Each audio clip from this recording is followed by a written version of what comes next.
الحمد لله العلي الأكرم الذي خلق الإنسان وكرم وعلمه من البيان ما لم يعلم فسبحان الذي لا يحصى امتنانه باللسان ولا بالقلم ونشهد أن لا إله إلا الله وحده لا شريك له ونشهد أن سيدنا وسندنا وحبيبنا وحبيب ربنا ومولانا محمدا عبد الله ورسوله أما بعد فأعوذ بالله من الشيطان الرجيم بسم الله الرحمن الرحيم إن أول بيت وضع للناس للذي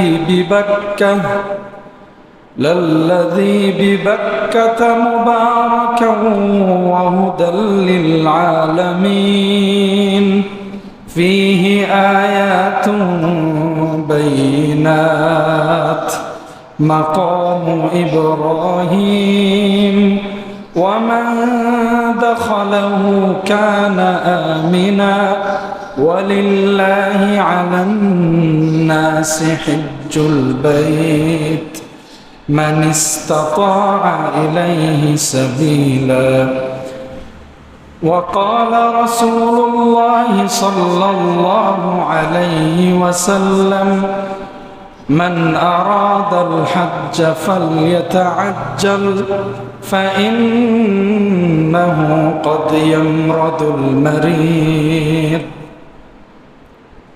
إلى آخر الحديث أو كما قال صلى الله تعالى عليه الصلاة والسلام الحمد لله আল্লাহ পাক রব্বুল আলামিনের দরবারে অগণিত অসংখ্য সুজুদ এবং শুকর যে মহান রব্বুল আলামিন আমাদেরকে অত্যন্ত দয়া করে অনুগ্রহ করে অত্যন্ত মায়া করে আল্লাহ তাআলা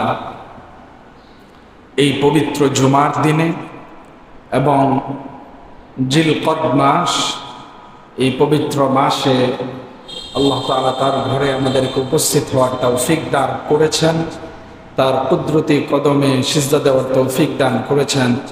সেজন্য সকলে দিল থেকে শুকরিয়া আদায় করি, সকলে পড়ি আলহামদুলিল্লাহ। প্রিয় মুসল্লি সাহেবান, আজকে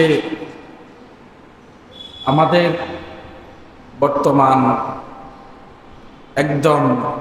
বর্তমান সময়ে সারা বিশ্বেই একটা মুমিনদের, আল্লাহ প্রেমিকদের, আল্লাহ ওয়ালাদের একটা উৎসব চলছে, একটা উৎসব মুখর সময় চলতেছে। সেই উৎসবটা, সেই আমেজটা হলো বাইতুল্লাহ জিয়ারত তথা হজের একটা আমেজ। জিলহজ মাস কদিন পরেই শুরু হবে। সেই উপলক্ষে হজে যাওয়ার কার্যক্রম সারা দুনিয়া থেকেই শুরু হয়ে গিয়েছে। প্রতি বছরের ন্যায় এই বছরও সারা দুনিয়া থেকে ইনশাল্লাহ হাজী সাহেবান যাবেন, এই অঞ্চল থেকেও যাবে ইনশাআল্লাহ। তো আমাদের আলোচনাটা আজকে হজের বিষয়ে করতে চাই। হজ এটা আমাদের জীবনে, এটার বিধান কি এবং কখন কিভাবে পালন করতে হবে, পালন করলে কি লাভ হবে, ফরজ হওয়ার পর পালন না করলে কি লোকসান হবে, এসব বিষয়ে ইনশাআল্লাহ আলোচনা করতে চাই। ওমা তৌফিকি ইল্লা বিল্লাহ, সুবহানাকা লা ইলমা লানা ইল্লা মা আল্লামতানা ইন্নাকা আনতাল আলিমুল হাকিম। প্রিয় মুসল্লি সাহেবান, হজের বিষয়ে আল্লাহ তাআলা সূরা আলে ইমরানের 96 এবং 97 নম্বর আয়াতে বলতেছেন, ইন্না আউওয়ালা বাইতিন ওয়ুদিআ লিন-নাসি লাল্লাযী বিবাক্কাতা মুবারাকা ওয়া হুদাল লিল-আলামিন। আল্লাহ তাআলা বলেন, ইন্না আউওয়ালা বাইত ওয়ুদিআ লিন-নাস, দুনিয়াতে মসজিদ হিসাবে যে ঘরটা সর্বপ্রথম নির্মাণ করা হয়েছিল সেটা মক্কায় অবস্থিত। লাল্লাযী বিবাক্কাতা মুবারাকা, আল্লাহ তাআলা বলতেছেন সেই ঘরটা হলো মক্কায় অবস্থিত ঘর, বাইতুল্লাহ। আল্লাহ বলতেছেন ঘরটা মুবারাকা, অনেক বরকতপূর্ণ। এই ঘরের মধ্যে এবং এই ঘরের জিয়ারতে, এই ঘরে যারা জিয়ারত করতে আসবে, এই ঘরকে প্রদক্ষিণ করে যারা তওয়াফ করবে, তাদের জন্য এই ঘরে রয়েছে অনেক বরকত। ওয়া হুদাল লিল আলামিন, আল্লাহ বলতেছেন সমস্ত জগতের জন্য রয়েছে এই ঘরকে কেন্দ্র করে হিদায়াত, পথ প্রদর্শন। আল্লাহ বলতেছেন ফিহি আয়াতুম বাইয়িনাত, এই ঘরের চারপাশে রয়েছে, এই ঘরকে কেন্দ্র করে রয়েছে আল্লাহ তাআলার অনেক নিদর্শনাবলী।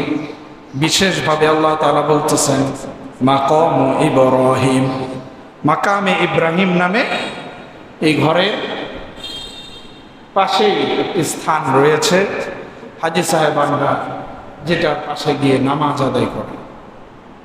আল্লাহ বলতেছেন পরের আয়াতে, ওয়ামান দাখালাহু কানা আমিনা, এই ঘরের ভিতরে যে প্রবেশ করে তার সে আল্লাহর জিম্মায় চলে যায়, আল্লাহর নিরাপত্তায় চলে যায়। এর পরের অংশে সূরা আলে ইমরানের 97 নম্বর আয়াতে আল্লাহ তাআলা হজের বিধান বলে দিচ্ছেন।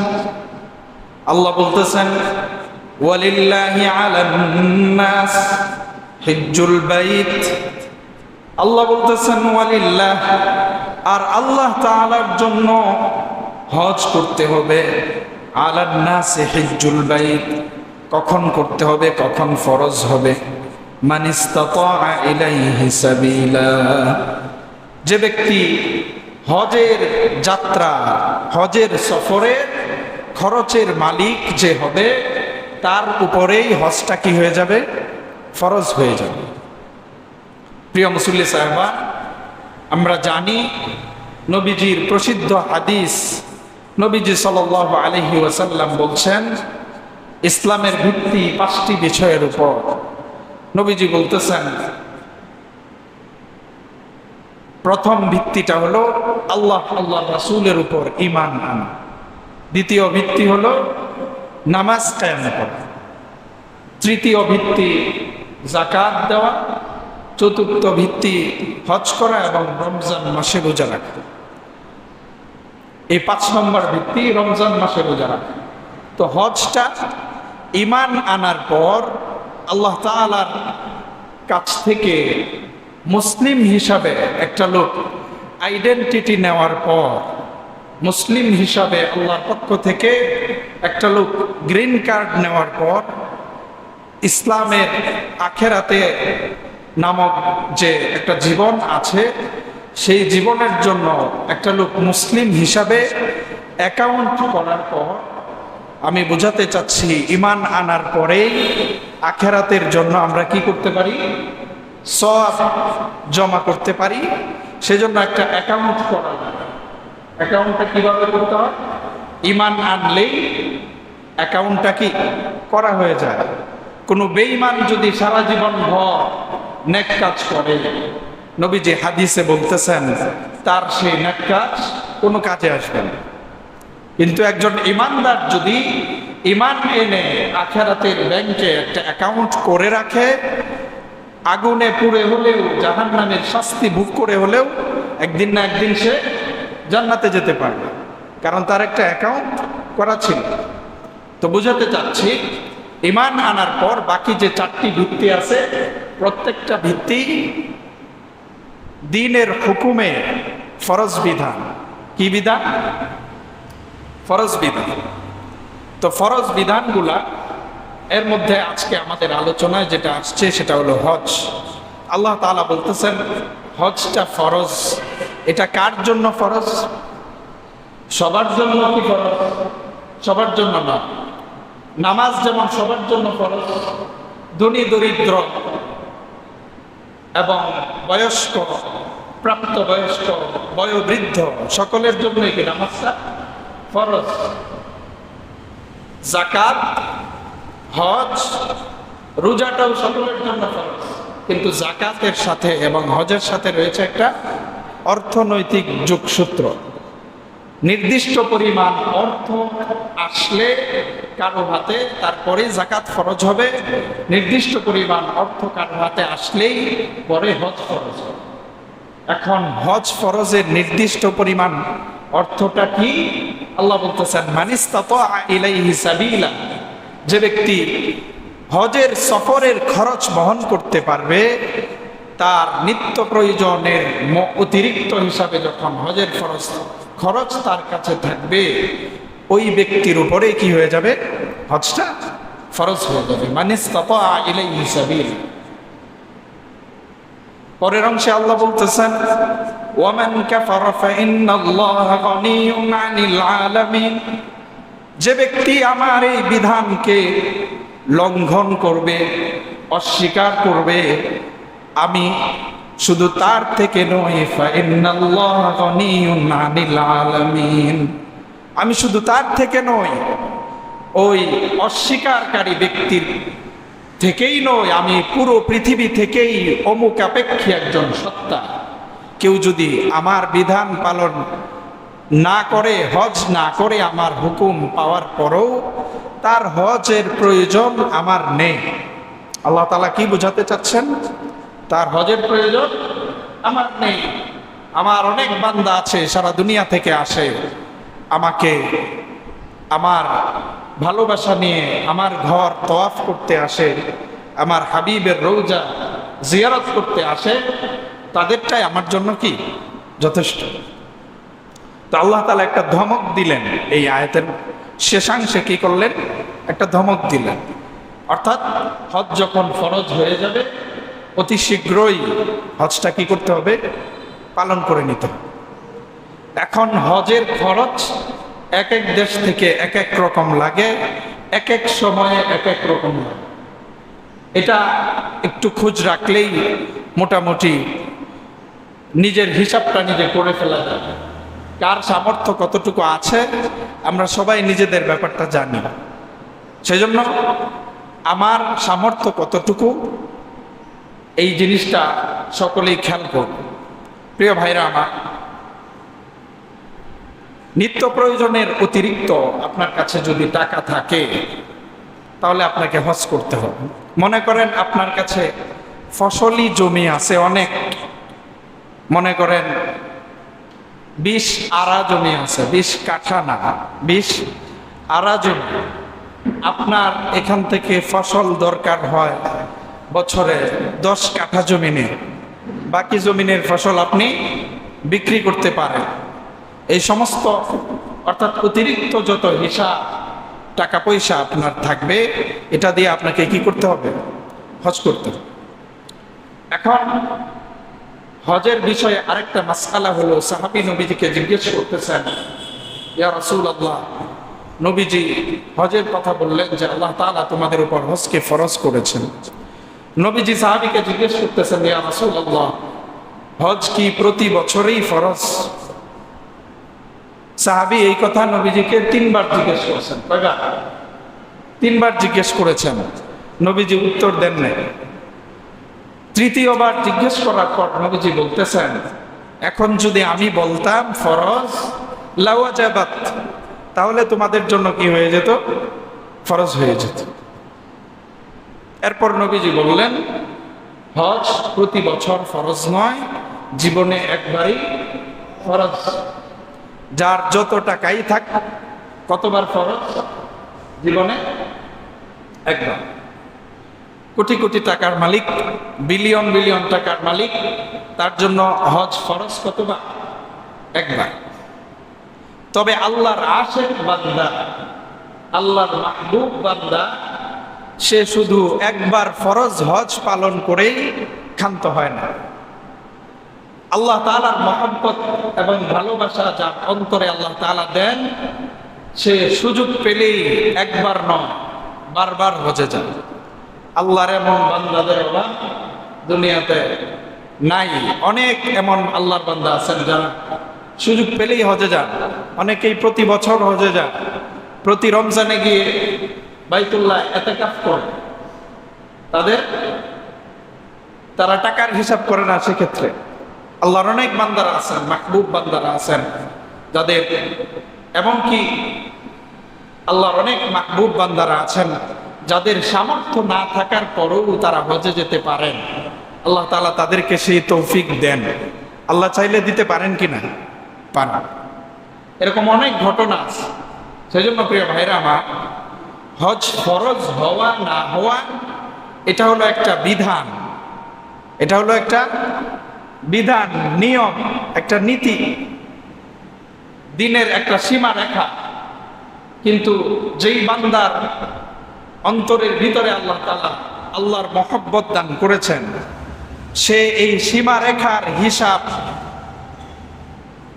না করে আল্লাহ তাআলার কাছে সমস্ত হিসাব নিকাশ না করে সে হজে যাওয়ার জন্য সবসময় আগ্রহী থাকবে এবং আল্লাহর দরবারে দোয়া করবে। এরকম ঘটনা অনেক আছে। একটা ঘটনা শুনেছিলাম, আমাদের রাজধানীতে এক রিক্সাওয়ালা রাত্রিবেলায়, রাত্রি বাজে অনেক, শেষ রাত্রির শেষ প্রহরে একটা লোক আইসা তার কাছে বলতেছেন যে, ভাই আপনি কি অমুক জায়গায় যাবেন? জায়গাটা অনেক দূরে, জায়গাটা অনেকটা দূরে। রিক্সায় এই দূরত্ব সাধারণত যাওয়া হয় না। তো রিক্সাওয়ালা বলতেছে, ভাই জায়গাটা তো অনেক দূরে, যাওয়াটা তো কষ্ট করবে। প্যাসেঞ্জার যাত্রী বলতেছে যে, আপনাকে আমি ভাড়া বাড়িয়ে দিই। ওই বলতেছে, আচ্ছা উঠেন। তো ঘন্টা দেড় ঘন্টা ওই দূরের পথ পাড়ি দেওয়ার পরে ওই লোক যখন খুশি হয়ে বাড়তি ভাড়া দিতে চাইলেন রিক্সাওয়ালাকে, রিক্সাওয়ালা বলতেছেন, ভাই ভাড়া লাগবে না, ভাই ভাড়া লাগবে না। লোকটা আশ্চর্য হয়ে জিজ্ঞেস করলো, এত রাত্রে তুমি এত কষ্ট করে আমাকে নিয়ে আসলে এখানে, যেই দূরত্ব রিক্সায় অতিক্রম করা সম্ভব না, এখন তোমাকে আমি ভাড়া দিতে চাইতেছি, তুমি বলতেছো ভাড়া লাগবে না, জোর করতেছি তারপরেও নিচ্ছ না, আসলে ব্যাপারটা কি? রিক্সাওয়ালা বলতে চাইতেছে, রিক্সাওয়ালা বলতে চাচ্ছে না। অনেকবার পীড়াপিড়ির পর রিক্সাওয়ালা এবার মুখ খুললো, বলতেছে, ভাইজান আমি গরিব মানুষ, অর্থ করি নাই, টাকা পয়সা নাই, ব্যাংক অ্যাকাউন্টও নাই, আবার আমি চাইলেও অর্থ জমা করে রাখতে পারবো না। সেজন্য আমি অর্থটা কিভাবে জমা করব? আমার অর্থ জমা করা প্রয়োজন। কারণ হলো, আমি নিয়ত করেছি, আমার খুব মন চায় আমি যেন হজে যেতে পারি, আমি যেন হজে যেতে পারি, কিন্তু আমার সামর্থ্য নাই। আবার অর্থ জমা করার মতো অবস্থাও আমার নাই। আমি যে একটা কোনোভাবে আমার অর্থ জমা করবো সেই পরিস্থিতি নাই। তো আমি করি কি, আল্লাহ তাআলার কাছে আমি একটা হিসাব করে রেখেছি, আল্লাহর সাথে আমি একটা হিসাব করে রাখছি। হিসাবটা হলো, আমি রিক্সা চালিয়ে সারাদিন রিক্সা চালানোর পর রাত্রে আমার যে সর্বশেষ ভাড়াটা আসে, ওই ভাড়াটা আমি কোনো দিনেই নেই না। আমি আল্লাহ তাআলার কাছে এই বিষয়ে একটা চুক্তি করে রাখছি যে, আল্লাহ সর্বশেষ যে ভাড়াটা থাকবে, ওই ভাড়াটা আমি কারো কাছ থেকে নিব না, ওইটা তোমার কাছে তুমি জমা রেখে দিও, আমাকে জীবনে একবার হলেও তুমি হজের তৌফিক দিও। সুবহানাল্লাহ বলবেন। তো হজের ব্যবস্থা হয়ে গেল কিনা? হয়ে গেল। তো এই যে যাত্রী ছিল সেও দিনদার মানুষ, সে যখন এই কাহিনী শুনলো, এই অপরিচিত অজানা লোকের মাধ্যমে আল্লাহ তাআলা এই দরিদ্র রিকশাওয়ালার হজের ব্যবস্থা করে দিলেন। এখন এই ব্যবস্থা কি তার টাকা দিয়ে হয়েছে? কি বলেন? টাকা দিয়ে হয়েছে? টাকা দিয়ে হয় না। বাইতুল্লাহর প্রতি তার মহব্বত, আল্লাহ তাআলার ঘরকে দেখার তীব্র আকাঙ্ক্ষা, নবীজির রওজা জিয়ারতে প্রচন্ড ইচ্ছা এবং আল্লাহ তাআলার কাছে তার দিনরাত্রির দোয়া, তার সামর্থ্য না থাকা সত্ত্বেও তাকে এই হজ করার তৌফিক দিয়ে দিছে। কয়েক বছরের আগের ঘটনা, তুরস্কের রাষ্ট্রীয় একটা ড্রোন কৃষি ক্ষেতের উপর দিয়ে পর্যবেক্ষণ করতেছে ফসলি জমি। তুরস্কের ঘটনা। তো ঘটনাক্রমে ড্রোনটায় যান্ত্রিক ত্রুটি হয়ে একটা কৃষকের কাছে গিয়ে পড়ছে। একটা কৃষকের কাছে গিয়ে পড়ছে, কিন্তু ড্রোনের ক্যামেরা এবং মাইক এই দুইটা বিষয় ঠিক আছে। ড্রোনের ক্যামেরাও সচল, মাইকও সচল। তো এই কৃষক লোক তো আর কোনোদিন ড্রোন দেখা নাই, সে এটা হাতে নিয়ে বলতেছে যে আকাশ দিয়ে কত কিছু উড়ে যায়, পাখি উড়ে যায়, এরকম একটা যন্ত্র উড়ে গেল, এখানে পড়লো। আমার মনে তো খুব ইচ্ছা ছিল কোনো একদিন আল্লাহর ঘর গিয়ে তওয়াফ করব, হজ আদায় করব, কিন্তু এই তৌফিক এখনো হয় না। এই তৌফিক এখনো হয় নাই। এই বার্তা সরকারি অফিসে চলে গেল, তারা তো এটা দেখতেছে এবং শুনতেছে, ক্যামেরাও অন, মাইকেও শুনতেছে। এবং এই বার্তা শুধু এই পর্যন্ত নয়, তুরস্কের বর্তমান প্রেসিডেন্ট এরদোয়ানের কাছেও চলে গেল। ওনার কাছে এই খবর যাওয়ার পর রাষ্ট্রীয়ভাবে ওই দরিদ্র কৃষকের হজের ব্যবস্থা হল। তাহলে এই যে তারা হজ করলেন, এই দুই ব্যক্তি নয়, পৃথিবীতে আরো অনেক ব্যক্তি আছেন যারা সামর্থ্য ছাড়াই হজ করতে পারছে। সামর্থ্য ছাড়াই যারা হজ করতে পেরেছে। এই জন্য আপনার আমার সামর্থ্য থাক বা না থাক, আপনার আমার হজের সফরের খরচ বহনের ক্ষমতা থাক বা না থাক, আমি আপনি যদি আল্লাহর মহব্বত, আল্লাহর ঘরের মহব্বত আমার আপনার অন্তরে রাখতে পারি, ইনশাআল্লাহ একদিন না একদিন আল্লাহ তাআলা হজের তৌফিক দিয়ে দিবেন। যেন এটা রাখা জরুরি। আল্লাহ তাআলার কাছে নামাজের পর সবসময় দোয়া করতে হবে যে আল্লাহ, আমার তো কিছু নাই, আমার তো কিছু নাই, তোমার তো আছে, তোমার সবই আছে, সারা দুনিয়াটাই তোমার, আকাশ বাতাস সবকিছুই তোমার নিয়ন্ত্রণে, তোমার অধীনে। তোমার ঘরটা আমি একবার দেখতে চাই, তুমি যদি আমার একবার নিয়ে যাইতে। দোয়া করতে হবে, আকাঙ্ক্ষা রাখতে হবে। পারা যাবে না প্রিয় ভাইরা আমার? তো যেটা বলতেছিলাম, এখন আমরা একটু মাসআলার দিকে যাই। মাসআলা, নবীজিকে যখন সাহাবী জিজ্ঞেস করলেন, ইয়া রাসূলুল্লাহ, হজ করা কি সারা জীবনে প্রতি বছরই ফরজ?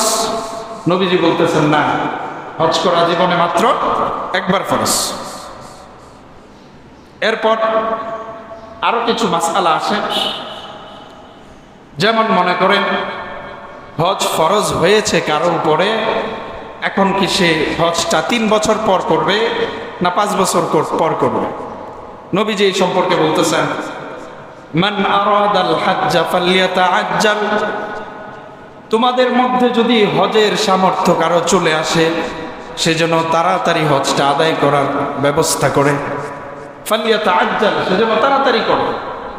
ফাইন্নাহু ইয়ামরাদুল মারিদ ওয়া তাদিল্লুদ দাল্লাহ ওয়া তা'রিদুল হাজা। নবীজি 3টা কথা বলেছেন, কারণ মানুষের ব্যাপারে বলা যায় না কখন সে অসুস্থ হয়ে যাবে, কখন তার একটা হজের জন্য জমানো অর্থটা শেষ হয়ে যাবে, অন্য খাতে ব্যয় হয়ে যাবে। 3 নম্বর বিষয় নবীজি বলতেছেন, ওয়া তা'রিদুল হাজা, বলা যায় না কখন অতি প্রয়োজন তার সামনে চলে আসবে, যে কারণে পরবর্তীতে আর হজে যেতে পারবে না। প্রিয় ভাইরা আমার, করোনার বছরে, কোভিড-19 বছরে অনেকেই হজের কার্যক্রম সব সমাপ্ত করেছিল, এরপরও হজে যেতে পারে নাই। পারছিল? সারা দুনিয়া থেকে নিষেধাজ্ঞা, সমস্ত এয়ারলাইন্সগুলো বন্ধ, এক দেশ থেকে আরেক দেশে মানুষ যেতে পারে না। হজের সমস্ত কার্যক্রম বন্ধ, সমস্ত কার্যক্রম কমপ্লিট। এর মধ্যেই রোজার ঈদের আগে চলে আসলো, রোজার আগে চলে আসলো কি? করোনা। মানুষ হজে যেতে পারে। এটা হলো একটা আল্লাহ প্রদত্ত বিষয়।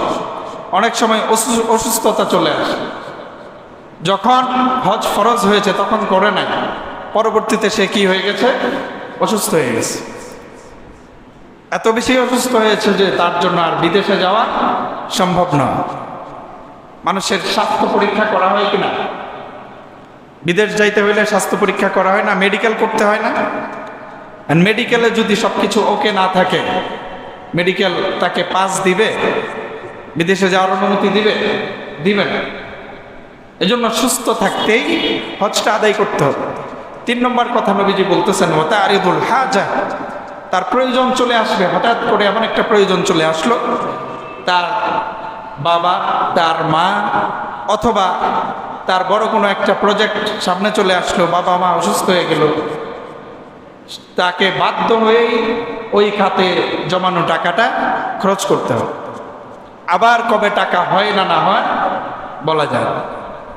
এটা হলো নবীজির বলা কথা। সুতরাং নবীজি বলতেছেন, মান আরাদাল হাজ্জা ফালইয়াতাআজ্জাল, যে ব্যক্তি হজ যার উপর ফরজ হয়ে যাবে সেজন্য তাড়াতাড়ি ওই বছরই হজটা করার ব্যবস্থা করে দেয়।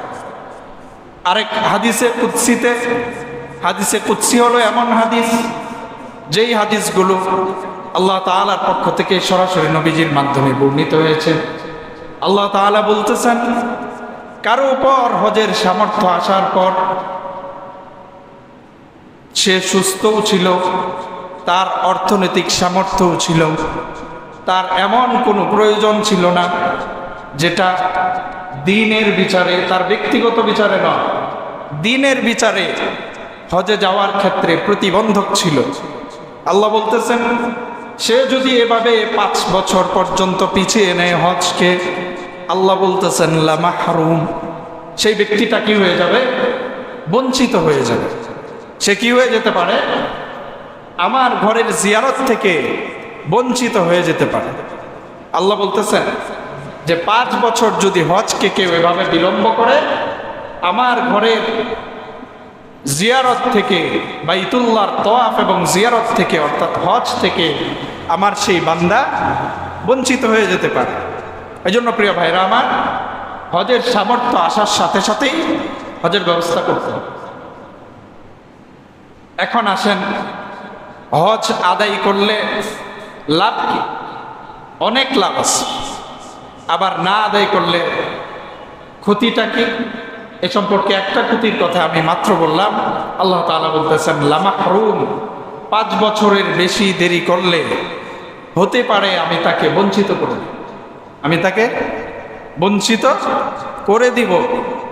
বঞ্চিত করা বলতে এই বঞ্চিত হওয়ার বিভিন্ন ব্যাখ্যা হইতে পারে। পৃথিবীতে হাজী সাহেবদের প্রকার আছে। হাজী সাহেবদের কি আছে? প্রকার আছে। মোটামুটি মোটা দাগে 4টা প্রকার বলা যায়। মোটা দাগে কয়টা প্রকার বলা যায়? 4টা প্রকার। কিছু কিছু হাজী সাহেবের আছেন যারা আল্লাহ তাআলার মহব্বত নিয়ে, আল্লাহর ইশক এবং মহব্বত, আল্লাহর রাসূলের মহব্বত নিয়ে হজে যান। হজ করার সময় তারা নিজেদের সমস্ত কিছুকেই ভুলে আল্লাহ তাআলার স্মরণের মধ্যেই বিভোর হয়ে থাকে। এটা হলো 1 নম্বর হাজীদের কি কোয়ালিটি, 1 নম্বর প্রকার। দ্বিতীয় প্রকারে যদি আসে, কিছু কিছু হাজী সাহেবরা আছে হজেও যান, আবার হজে গিয়ে ভালো ভালো খাবার কেমনে পাওয়া যায়, হজের স্থানগুলার বাইরে আরো যত দর্শনীয় স্থান আছে ওইগুলাতে কেমনে গিয়ে একটু উপভোগ করা যায়, সময় পার করা যায়, ওই রকম নিয়ত করেন। অর্থাৎ হজের প্রতি তার যতটুকু ভালোবাসা এবং যতটুকু মনোযোগ থাকার প্রয়োজন ছিল সেটা তার মধ্যে থাকে না। আরেক প্রকার 3 নম্বর হাজিদের প্রকার হইল, এটা হাজিদেরও প্রকার হইতে পারে, উমরাকারীদেরও প্রকার হইতে পারে। আরেক প্রকারের হইল হজে গিয়ে হজের কোনো রুকন, হজের কোনো ফরজ ওয়াজিব এগুলার প্রতি ভ্রুক্ষেপেই থাকে না, খেয়ালেই থাকে না, অনেকে আদায়ও করে না, গিয়ে একটু ঘোরাঘুরি আর একটু মোবাইলে সেলফি তোলা। কথা কি বাস্তব না অবাস্তব বলেন? বাস্তব না? অবশ্যই বাস্তব, আমরা দেখি। তো এই কাজগুলা করা যাবে। হজটা হজের মতো করতে হবে। এটা আপনার শারীরিক ইবাদত এবং আর্থিক ইবাদত। আপনার বহু কষ্টে অর্জিত অর্থ, একটা বিগ অ্যামাউন্ট এখানে আপনার খরচ হইতেছে। তো এই বহু কষ্টে অর্জিত এই অর্থটা আপনি কেন নষ্ট করবেন? হজ তো করলেই হবে না, শুধু হজ তো কবুলও হইতে হবে। কি বলে? মক্কায় গিয়ে বাইতুল্লাহ তওয়াফ করে নবীজির রওজা জিয়ারত করে আসলেই কি হজ হয়ে যাবে, কবুল হয়ে যাবে? হজ যদি কবুল না হয় তাহলে কি এটা হজ হবে? হবে না। তো মাহরুম হওয়ার, আল্লাহ যে বললেন সে বঞ্চিত হয়ে যাবে, মাহরুম হওয়ার এটা হইল একটা অবস্থা। হয়তো সে হজের জন্য কোনোদিন যেতেই পারবে না বাইতুল্লাহতে, অথবা বাইতুল্লাহ গিয়ে ঘুরে আসবে কিন্তু তার হজ কবুল হবে না। হজ কবুল না হওয়াটাও একটা মাহরুমির প্রকার, পর্যায়। এই 3 নম্বর প্রকার বললাম। আরেক প্রকার, লাস্ট প্রকার হাজি হলো যারা বাইতুল্লাহ যায় নিজেদের নামের শুরুতে আল হাজ লাগানোর জন্য। কি লাগানোর জন্য? আল হাজ। এই কাজটাও করা যাবে না। আল হাজটা লাগানোর প্রয়োজন কি? কোনো প্রয়োজনীয়তা আছে? কোনো প্রয়োজনীয়তা নাই, শুধু নিজের একটু সুনাম কামানোর ইচ্ছা ছাড়া, নিজের সুনাম কামানোর ইচ্ছা ছাড়া অন্য কোনো প্রয়োজনীয়তা নাই। আলহাজ বললে কি কোথাও চাকরি হবে? কি বলে? আলহাজ যদি আমি যদি একটা অফিসে গিয়ে বা একটা দিনই প্রতিষ্ঠানে গেলাম, গিয়ে বললাম আমি আলহাজ, আমাকে কি বুখারী শরীফ পড়ানোর দায়িত্ব দিবে? দিবে না। তাহলে আলহাজটা, হাজি থাকাটা আল্লাহ তাআলার কাছে থাকাটাই যথেষ্ট, মানুষের কাছে থাকার কোনো কি নাই, প্রয়োজনীয়তা নাই। আমি যদি মানুষের সামনে গিয়ে বলি আমি আলহাজ অমুক, নিঃসন্দেহে বোঝা যায় আমি সুনাম কামাইতে চাইতেছি, মানুষ আমাকে একটু শ্রদ্ধা করে। এই হলো 4র্থ নম্বর হাজিদের প্রকার। এই জন্য হজটা হতে হবে শুধুমাত্র কেবলমাত্র আল্লাহ তাআলার জন্য। প্রিয় ভাইরা আমার, আরেক হাদিসে নবীজি বলতেছেন, কারো উপর হজ ফরজ হওয়ার পর যদি তাকে মান লাম ইয়ামনাহু মিনাল হাজ্জি হাজাতুন যাহির, যদি তাকে দ্বীনি বিবেচনায় কোনো প্রয়োজন হজ থেকে বাধা না দেয়, আও মারাদুন হাবিস, অথবা এমন অসুস্থ হয়ে গেছে যে সফর করতে পারবে না, অথবা সুলতানুন জাইর, রাষ্ট্রীয়ভাবে হজের সফর নিষিদ্ধ। কিছু কিছু দেশ আছে হজের সফর রাষ্ট্রীয়ভাবে নিষেধ, এমন যদি না হয়, ফামাতা ওয়া লাম ইয়াহুজ্জা, নবীজি বলতেছেন এই অবস্থায় সে হজ না করে মারা যায়, ফালইয়ামুত ইনশা ইয়াহুদিয়ান ওয়া ইনশা নাসরানিয়ান, আমার ওই উম্মত ইহুদি হয়ে মারা যাক, নাসারা হয়ে মারা যাক, আমার এটা দেখার বিষয় নয়। কত বড় ভয়ঙ্কর কথা! এই জন্য প্রিয় ভাইরা, হজ ফরজ হওয়ার সাথে সাথেই হজ করতে হবে। হজ ফরজ হওয়ার পর হজ না করে মারা গেলে হজ আদায় না করার গুনাহ নিয়েই মরতে হবে, এবং হয়তো আল্লাহ তাআলা শাস্তিও দিবেন। হজ আদায়, এই ফরজ বিধান আদায় না করার গুনাহ নিয়ে মারা যেতে হবে। এরপর অনেকেই বদলি হজ করান, অনেকেই বদলি হজ করান। হজ ফরজ হয়েছিল, চাকরির ব্যস্ততা, এই ব্যস্ততা করেন নাই, বদলি হজ আরেকজনকে দিয়ে করাইছেন, বদলি হজ যদি কেউ করায় হবে, কিন্তু সে কি নিজে গিয়ে বাইতুল্লাহ আল্লাহ তাআলার ঘরকে তওয়াফ করতে পারলো? নিজে কি এই সৌভাগ্য অর্জন করতে পারলো? কি বলেন? সে নিজে গিয়ে নবীজির রওজার সামনে গিয়ে দাঁড়িয়ে নবীজিকে সালাম দিতে পারলো? একটা সৌভাগ্য থেকে বঞ্চিত হইল না? কোটি কোটি আল্লাহ তাআলার আশেকার, হাজার হাজার নবী রাসূল যেই জায়গাটা দিয়ে বিচরণ করেছেন, যেখানে তওয়াফ করেছেন, সাফা মারওয়ায়, আল্লাহর কোটি কোটি ওলিরা, আল্লাহ তাআলার কোটি কোটি আশেক বান্দাগণ, হাজার হাজার লক্ষ লক্ষ নবীগণ যেইখানে সাফা মারওয়ায় সাই করেছেন, তাদের পায়ের ধুলা লাগানোটাও তো একটা সৌভাগ্যের বিষয়। কি বলে? তো যে ব্যক্তিটা হজটা না করে মারা গেল, তার নসিবে কি সৌভাগ্য হয়েছে? হয় না? বদলি হজ করাইছে, অথবা মারা যাওয়ার আগে বদলি হজ করাইছে, অসুস্থ হয়ে গেছে, বদলি হজ করালে হজ হবে। কিন্তু এখানে আরেকটা মাসআলা হলো, বদলি হজ করানোর পর যদি কেউ আবার সুস্থ হয়, তাহলে নতুন করে তার উপর হজ করা ফরজ হবে।